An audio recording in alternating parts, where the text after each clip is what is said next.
Bonjour bien-aimés. Aujourd'hui, nous allons méditer et prier ensemble avec le psaume 37. Laisse cette parole pénétrer ton cœur, t'apaiser, te fortifier et t'équiper pour la journée qui commence. Ne te presse pas, inspire profondément et écoute. La Bible dit, ne t'irrite pas contre les méchants, n'envie pas ceux qui font le mal.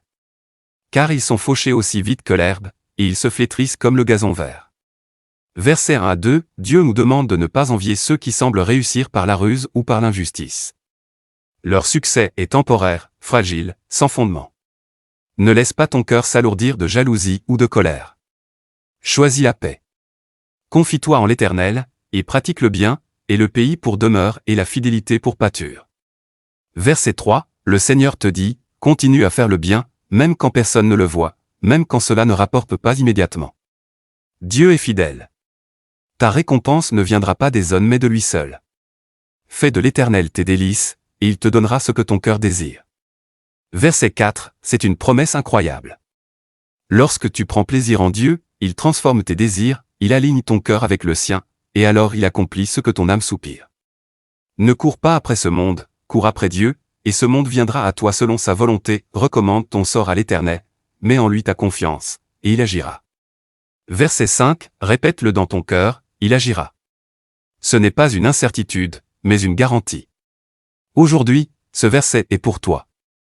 Peu importe tes projets, tes soucis, tes luttes, confie-les à Dieu.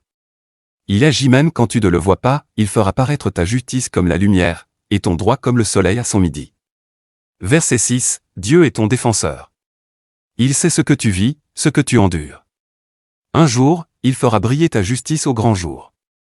Comme le soleil éclaire tout sans effort, ainsi Dieu manifestera ta victoire devant tous, garde le silence devant l'Éternel, et espère en lui, ne t'irrite pas contre celui qui réussit dans ses voies, contre l'homme qui vient à bout de ses mauvais desseins.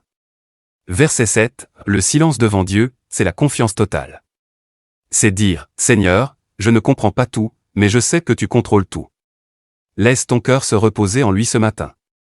Laisse la colère, abandonne la fureur, ne t'irrite pas, ce serait mal faire.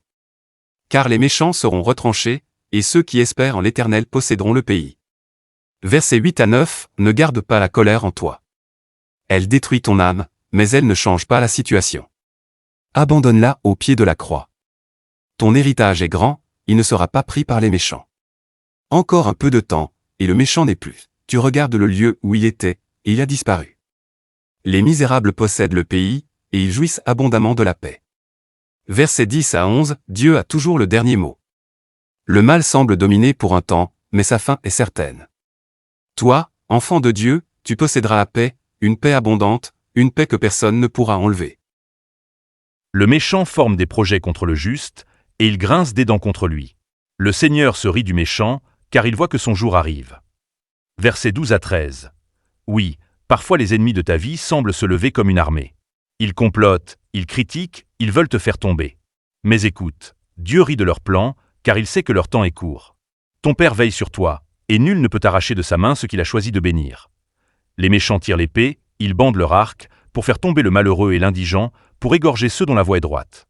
Leur épée entre dans leur propre cœur, et leurs arcs se brisent. Versets 14 à 15, quand l'ennemi prépare une arme contre toi, cette arme se retourne contre lui-même. N'aie pas peur des complots, car Dieu brise l'arc des méchants et retourne leurs pièges contre eux. Mieux vaut le peu du juste que l'abondance de beaucoup de méchants, car les bras des méchants seront brisés, mais l'Éternel soutient les justes. Versets 16 à 17. Ne sois pas découragé si tu n'as qu'un peu, si tu n'as pas encore l'abondance que tu désires. Ce que Dieu bénit, même petit, devient suffisant. Les richesses injustes se perdent, mais le peu que Dieu donne aux justes nourrit des générations. L'Éternel connaît les jours des hommes intègres, et leur héritage dure à jamais. Ils ne sont pas confondus au temps du malheur, et ils sont rassasiés au jour de la famine. Versets 18 à 19. Dieu connaît tes jours. Il connaît ton lever, ton coucher, tes combats et tes joies. Et sa promesse est claire. Même quand viendra le temps difficile, tu ne seras pas abandonné. Quand tout le monde aura faim, Dieu pourvoira à tes besoins. Mais les méchants périssent, et les ennemis de l'Éternel, comme les plus beaux pâturages. Ils s'évanouissent en fumée. Verset 20. Le mal est comme une brume du matin, épaisse au réveil, mais dissipée par le soleil. Ne crains pas, Dieu balaie toute œuvre maléfique de devant toi. Le méchant emprunte, et il ne rend pas. Le juste est compatissant, et il donne.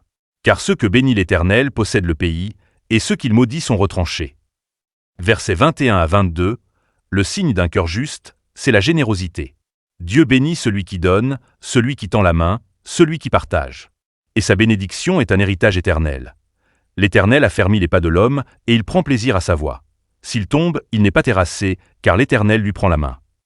Versets 23 à 24. Tu peux trébucher, mais tu ne tomberas pas. Tu peux faiblir, mais Dieu ne t'abandonne pas. Il te relève toujours. Comme un père qui saisit la main de son enfant, Dieu te porte et te guide. J'ai été jeune, j'ai vieilli, et je n'ai point vu le juste abandonné, ni sa postérité mendiant son pain. Toujours il est compatissant, et il prête, et sa postérité est bénie. Versets 25 à 26, cette promesse traverse les générations. Si tu marches avec Dieu, ta descendance héritera de sa bénédiction. Tes enfants, et les enfants de tes enfants, goûteront aux fruits de ta fidélité. Détourne-toi du mal, fais le bien, et possède à jamais ta demeure. Car l'Éternel aime la justice, et il n'abandonne pas ses fidèles. Ils sont toujours sous sa garde, mais la postérité des méchants est retranchée. Les justes posséderont le pays, et ils y demeureront à jamais. Versets 27 à 29, voilà l'appel. Détourne-toi du mal, fais le bien. Ce chemin est sûr, ce chemin est éternel. Dieu veille sur ceux qu'il aime, et leur héritage ne sera jamais détruit. La bouche du juste annonce la sagesse, et sa langue proclame la justice. La loi de son Dieu est dans son cœur. Ses pas ne chancellent point. Versets 30 à 31. Laisse tes paroles être des semences de paix. Que ton langage porte la sagesse de Dieu, et que sa parole habite ton cœur, afin que tes pas soient stables. Le méchant épie le juste, et il cherche à le faire mourir. L'Éternel ne le laisse pas entre ses mains, et il ne le condamne pas quand il est en jugement. Versets 32 à 33. Même si des gens se lèvent contre toi, sache que ton juge est Dieu. Il est ton avocat, ton défenseur. Aucune condamnation ne peut tenir contre l'enfant de Dieu. Espère en l'Éternel, garde sa voie, et il t'élèvera pour que tu possèdes le pays. Tu verras les méchants retranchés. Verset 34. Attends ton heure. Ne précipite rien. Dieu élèvera celui qui espère. Tiens-toi ferme dans sa voie, et tu verras la victoire de tes propres yeux. J'ai vu le méchant dans toute sa puissance. Il s'étendait comme un arbre verdoyant. Il a passé, et voici, il n'est plus. Je le cherche, et il ne se trouve plus. Versets 35 à 36. La gloire des hommes est passagère.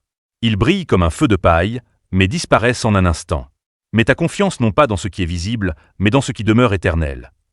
Observe celui qui est intègre, et regarde celui qui est droit, car il y a une postérité pour l'homme de paix. Mais les rebelles sont tous anéantis.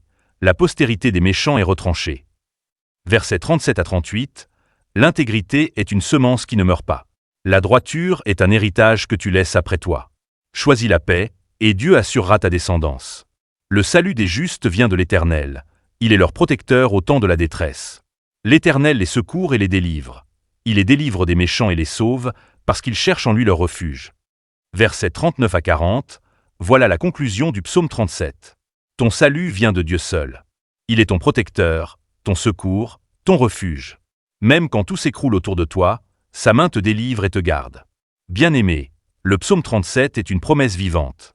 Il t'invite à la patience, à la confiance, à la foi persévérante. En ce matin, dépose tes craintes à Dieu. Laisse sa paix envahir ton cœur. Et marche aujourd'hui dans l'assurance que tu n'es pas seul. L'Éternel est ton secours et ton refuge, ton héritage et ta victoire. Merci d'avoir resté jusqu'à la fin. On se retrouve la prochaine fois pour une nouvelle prière puissante. Que le Dieu Tout-Puissant vous bénisse et vous accorde la protection divine. Amen.